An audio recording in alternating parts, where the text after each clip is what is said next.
Oke, selamat siang semuanya. Siang. Semangat. Semangat di Allah yang Esa. Buka kelas inti kita dong.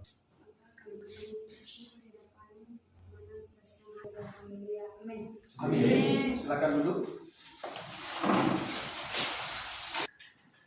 Kita akan mulai belajar hari ini. Saya minta kalian untuk menyiapkan semua alat-alat tulisnya, bukunya, pulpennya, dan juga Alkitab. Yang belum bawa kita?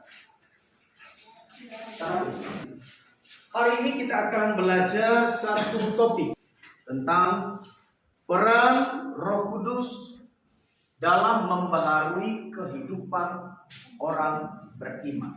Peran Roh Kudus dalam membaharui kehidupan orang beriman. Jadi kompetensi dasar kita untuk mata pelajaran ini menghayati dan mengamalkan agama yang dianutnya.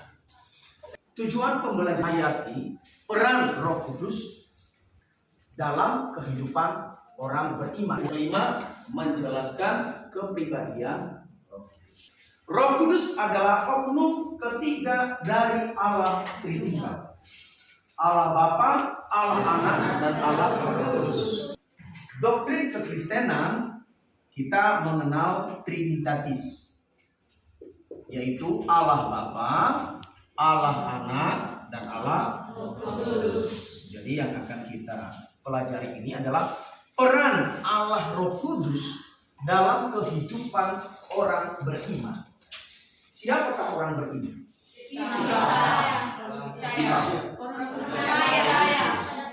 Orang percaya. Orang beriman adalah orang-orang yang telah menerima Yesus Kristus sebagai Tuhan dan Juru Selamat secara. Jadi sekarang, apakah Roh Kudus ini berperan di dalam kehidupan orang-orang yang sudah percaya itu? Hari ini kita akan belajar dengan baik. Roh Kudus di dalam Perjanjian Lama. Alkitab kita, Roh Allah benar ya. Jadi sebenarnya peran Roh Kudus itu dalam Perjanjian Lama apa saja? Memimpin keluarganya, Yusuf. Sebelum itu pun pada masa penciptaan alam semesta, Roh Kudus juga alam semesta ini berarti seluruh jagat raya. Isinya termasuk manusia, binatang, tumbuh-tumbuhan, dan segala sesuatu. Roh Kudus juga berperan.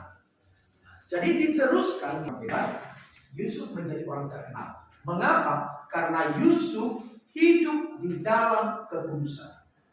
Yusuf juga hidup di dalam keberanian. Kalau kita memperhatikan kisah seorang tokoh ini, apa yang diperbuat oleh Tuhan kepadanya, itulah merupakan wujud dari peran Roh Kudus di dalam kehidupan Yusuf. Siapa lagi yang mungkin kalian tahu tokoh-tokoh di dalam Perjanjian Lama yang dipimpin oleh Roh Kudus? Yunus, betul. Semua itu adalah orang-orang hebat. Mereka berani melakukan tugas-tugas yang mulia, dan itu adalah orang-orang yang dikhususkan oleh Tuhan. Selain itu juga kan ada misalnya seperti Abraham. Apakah ada ketakutan? Tidak. Ada kebimbangan? Tidak. Itu orang-orang yang dipimpin oleh Roh Kudus di dalam Perjanjian Baru. Jadi Roh Kudus itu akan mendiami setiap orang-orang percaya, menjadi penolong, menjadi penghibur. Dan yang lebih terlihat lagi adalah salah satu kisah di Kisah Para Rasul tentang hari Pentakosta. Jadi di hari Pentakosta terjadi pencurahan Roh Kudus dan orang-orang lain. Para murid juga diberikan tugas untuk memberitakan kabar sukacita. Diberikan tugas untuk memberitakan Injil. Mengapa mereka tidak takut? Karena ada Roh Kudus berperan di dalam kehidupan orang percaya. Yang pertama, silakan baca. Kuduskan.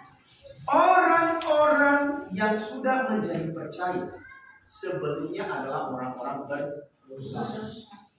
Jika demikian, apa artinya dosa?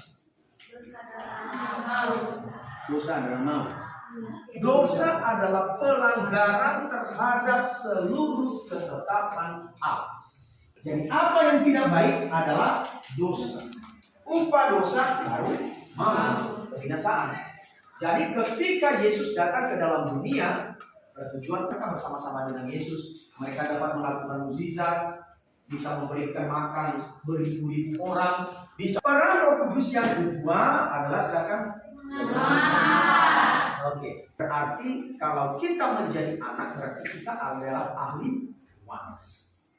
Pengangkatan Tuhan tidak memberikan bentuk jenis kelamin. Oh, hanya laki-laki yang nanti masuk surga, hanya perempuan yang masuk surga. Tidak. Jadi semua orang di mata Tuhan sama diangkat menjadi ahli waris kerajaan Allah. Itulah peran. Peran yang ketiga, pengertian, memberikan pemahaman. Peran Roh Kudus yang kelima adalah Memberi pertumbuhan. Roh Kudus itu akan memberi pertumbuhan dari orang yang berdosa, dari orang yang tidak pernah sadar. Sekarang setelah dibawa ke dalam pengenalan akan Tuhan, dia akan semakin bertumbuh. Bagaimana orang-orang yang bertumbuh? Saya akan memutar satu video dan saya akan memberikan penugasan dengan Anda dengan memperhatikan video ini. Dan silakan nanti mengambil kesimpulan dari isi video yang akan saya tulis. Untuk itu akan membagi kelompok. Tadi kita sudah bagi kelompok, ya. Silakan sekarang bagi kelompok 1, 2, 3, 4 dan kelompok ini. Silakan. Kelompok satunya di sini. Kelompok satu di sini.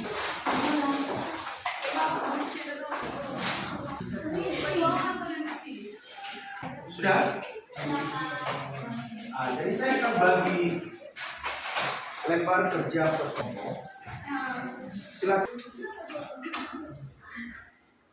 Silakan nanti dituliskan apa yang menjadi topik bagian ini. Di lembar kedua ada pertanyaan di situ. Shalom saudara-saudara yang dikasihi Tuhan Yesus Kristus, salam sejahtera buat saudara semua dimanapun saudara berada.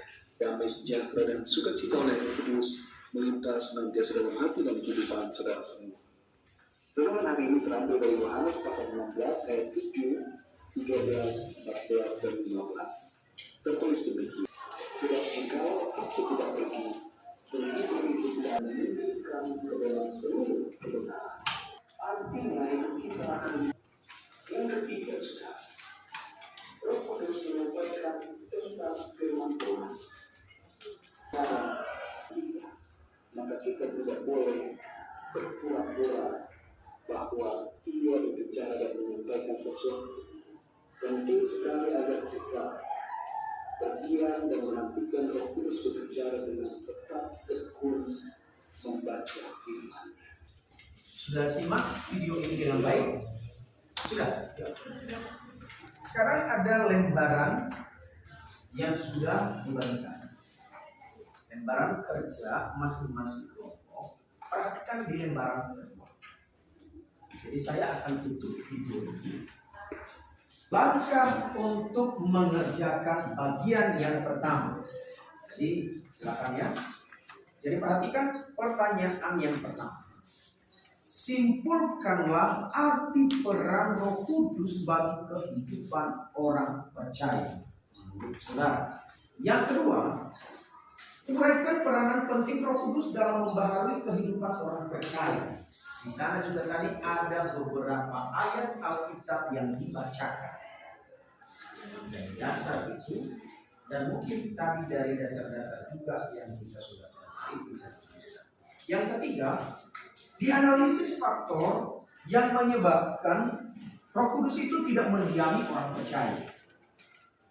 Jadi apakah yang tadinya terjadi sebelum Roh Kudus mendiami orang percaya?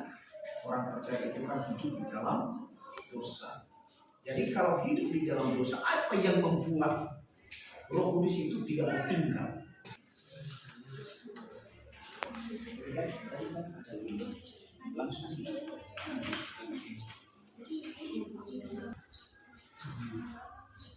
Langsung ditulis. Apa tadi kalian?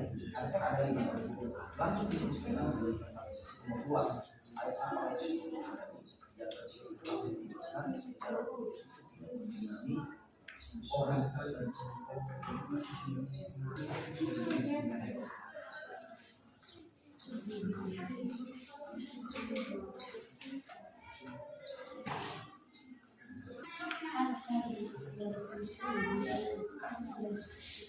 nanti yang nilai baru saya kasih aja. Langsung itu sisi juga lagi seperti makan konser. Langsung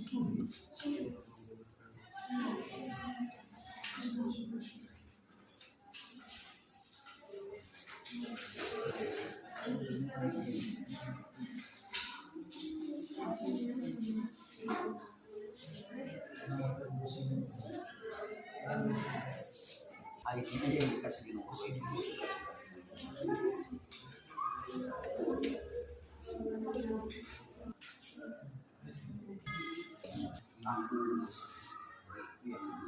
Tulisnya nama kelompoknya kelompok 1, 2, 3, 4, 5. Harus ditahu kelompoknya ya, karena kalau nanti dikasih sesuatu untuk kelompoknya berarti dibantu sama kelompoknya. Sudah? Tulis nama kelompok. Ya, kelompok 3 sudah selesai? Sudah, Pak. Kelompok mana lagi? 4. 4 sudah.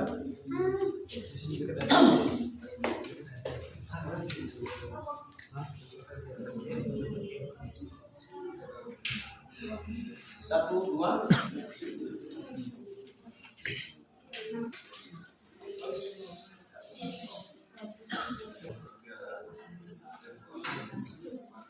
Oke, berikan aplaus untuk semua. Peran Roh Kudus dalam membaharui kehidupan orang beriman. Roh Kudus berperan untuk memberikan hal yang baik, memberikan pertumbuhan yang benar.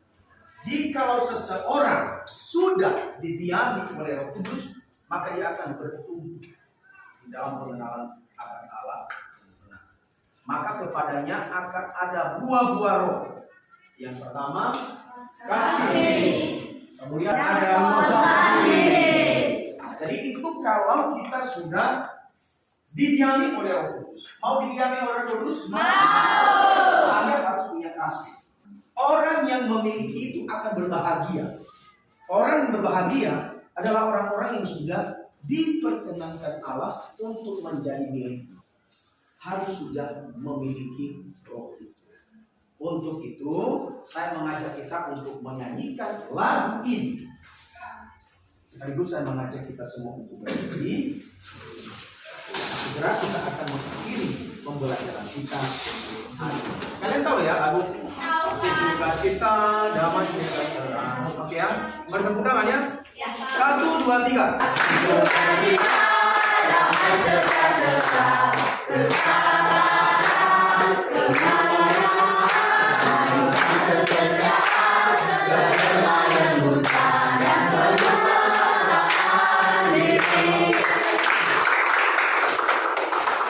Kita sudah belajar, ingat apa yang menjadi topik tadi. Peran Roh Kudus dalam pengalaman bagi orang beriman. Jadi Anda dan saya adalah orang beriman. Iman pasti kita akan bertemu minggu depan. Nah, sebelum kita pulang, saya meminta kesediaan salah seorang peserta didik untuk berdoa. Saya minta Suci Murni. Suci, silakan. Baik, kita bersama dalam doa. Tuhan Yesus, terima kasih buat pertolongan-Mu di dalam kehidupan. Nama Yesus kita berdoa dan bersyukur. Amin. Semangat belajar.